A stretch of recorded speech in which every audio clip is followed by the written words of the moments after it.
What's up guys, I'm Daria and you're watching the Movavi channel. Recently, the Movavi team came up with the idea of dubbing a classic movie scene. Here is how it turned out. What's it all about in the Movavi YouTube channel? To help people make great videos, drill sergeant. Goddamn Gump! You're a goddamn genius! That's the most outstanding answer I've ever heard. You must be a long-term subscriber in the Movavi channel. You go tell your friends to subscribe too, Gump. In this episode, we are going to tell you how to dub a movie, TV series or a viral video on the YouTube from your own home. Let's get started.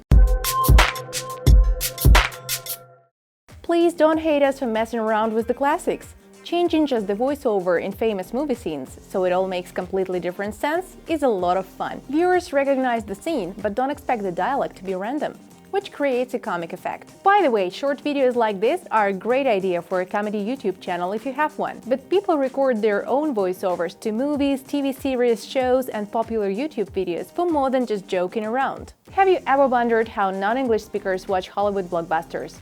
Well, mostly in European countries they use subtitles in their native languages. But not everyone likes subtitles. In fact, in some countries, all the movies and shows are dubbed into the native languages by local actors. Während du da draußen vor dich hingeträumt hast, hat der Regen das Haus ruiniert. Marge, in einer Krise wie dieser brauche ich Zeit, um in Ruhe nachdenken zu können. Even accents can cause problems. Did you know that in the US they sometimes use American actors to overdub British TV shows, so that regional accents don't confuse US viewers, like they did with Bob the Builder, a British TV show for kids. Hello? Can you hear me? Yes, I can! Hi, Tom, it's Bob! Hello? Can you hear me? Yes, I can! Hi, Tom, it's Bob! These days there is so much video content that professional studios cannot even keep up with translating via subtitles, never mind voiceovers. And this is where small independent studios can get in on the action. Small sometimes means one person. That's right! Nowadays, literally anyone can build their own home studios and record voiceovers. If you're lucky enough to speak two languages fluently, you can translate and overdub videos all by yourself. For instance, popular English shows and vlogs, stand-up comedies, educational videos, or even your own content. Or vice versa, there is a lot of great video content that's never been translated into English.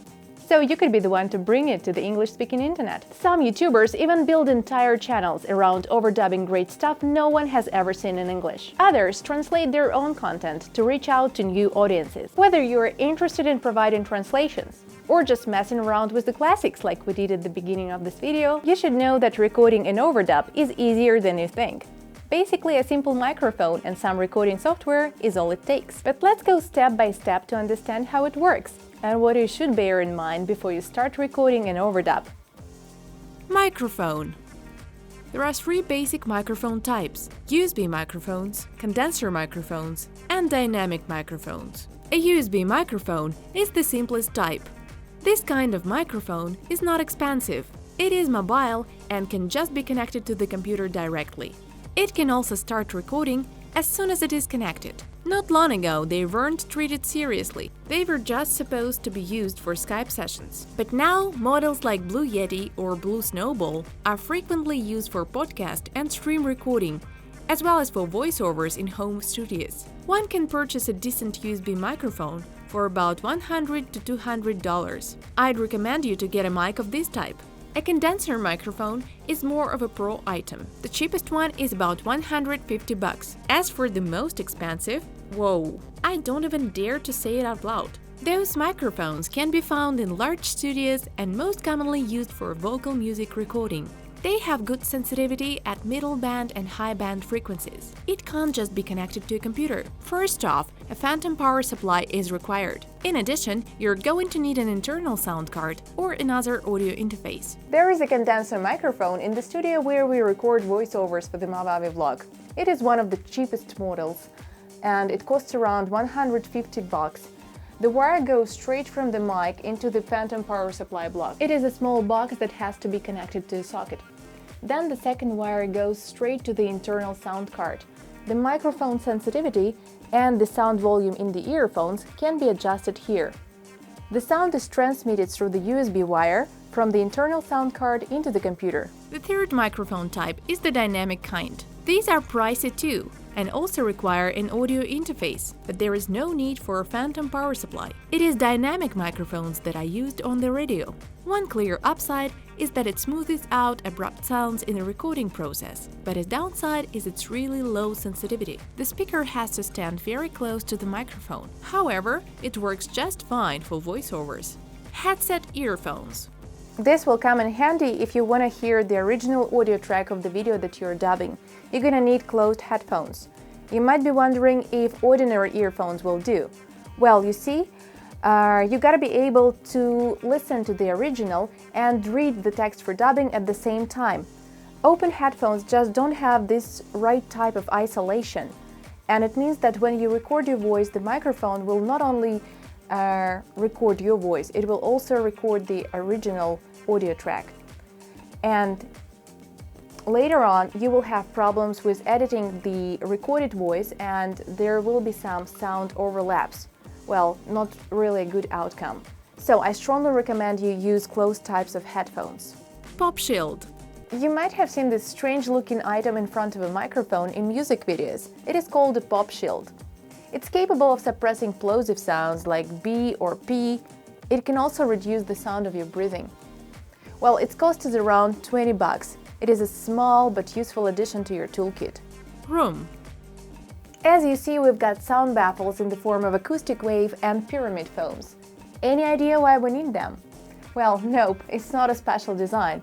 Without them, the sound of my voice would be all over the place. It would be reflecting off the walls and ceiling, even in a small room like this. The microphone would also pick up this annoying effect too. Well, that's why we've mounted them all over the place. But don't just rush off to do the same thing in your home.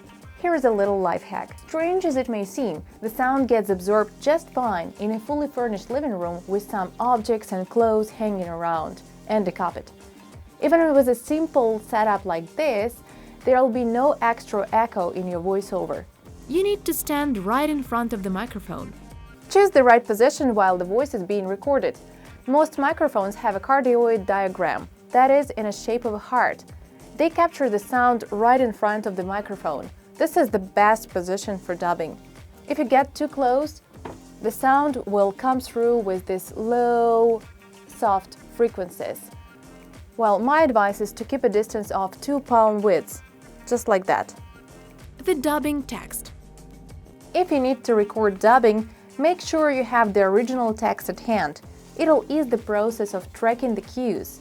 If it's not just the unusual voiceover of the original text that you're making, but you've made a number of modifications, let's say you've changed the whole sense of it for the sake of a comic effect, in this case, most definitely you've got to have it in a written format in front of you. In this case, it is just much easier than improvising, and you may focus more on the tone of your voice, on the manner of speaking, the way you express your character's emotions, these sort of things. But if you got together with your friends and felt like improvising and felt like freestyling, why not? Give it a shot. Record your clip piece by piece, doing as many takes as you need. Recording from the first take doesn't always work out. Here's why my recommendation is to break down the video into multiple parts and record each part several times, well, just to be on the safe side. The intonation may vary too.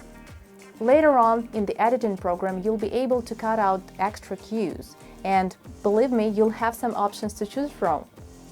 A mic, headphones, and an appropriately configured room. Seems like everything's ready to go.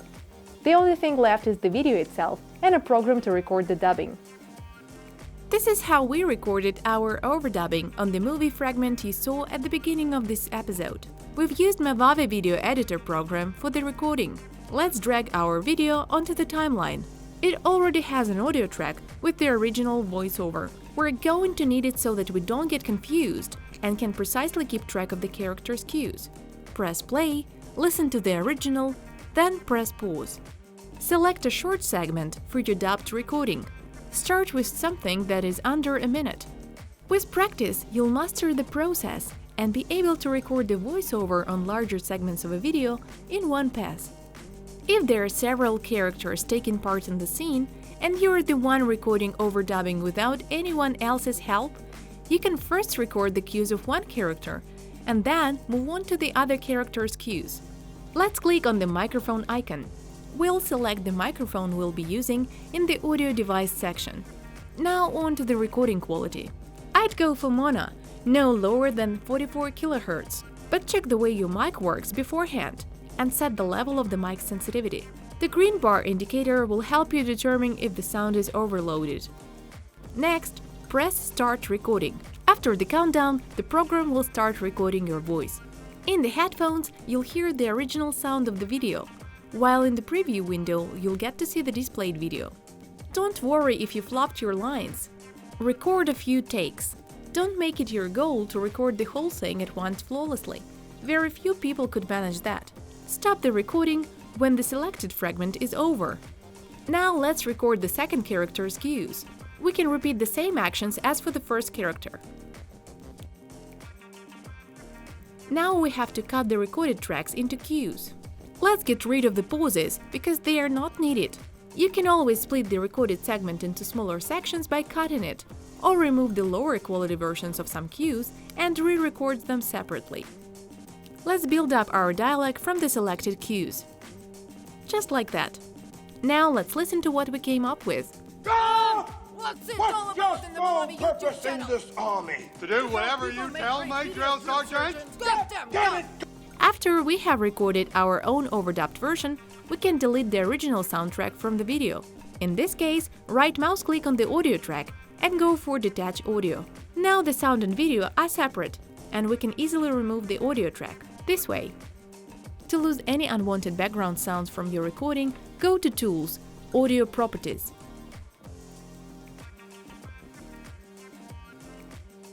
Alrighty. What's it all about in the Movavi YouTube channel? You can also use the equalizer. It'll come in handy if you want to modify the frequency range. For your convenience, there are some preset modes. For me, I generally use the voice enhancement setting. It is suitable for most voiceovers. You can also play around with different ways your voice can sound. Just click on the audio effects and try applying them to your voice, if appropriate. You are unlikely to use these effects on a regular basis, but for some TV series or movie characters, that may be just the point. What's it all about in the Movavi YouTube channel? To help people make great videos, drill sergeant.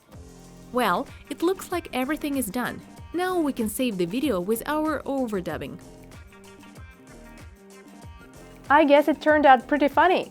Overdubbed by the Movavi vlog. I can't wait to see some of your overdubbing in the comments. But don't just translate. Use your voice to create a unique style that anyone would recognize. If enough subscribers like your version, you'll get famous really quickly, and people will be searching out your overdubbing. By the way, if you want a detailed tutorial on how to change a voice in a voiceover, click here. Don't forget to subscribe to our channel and click on the notification bell if you haven't done it yet. Bye-bye, see you later!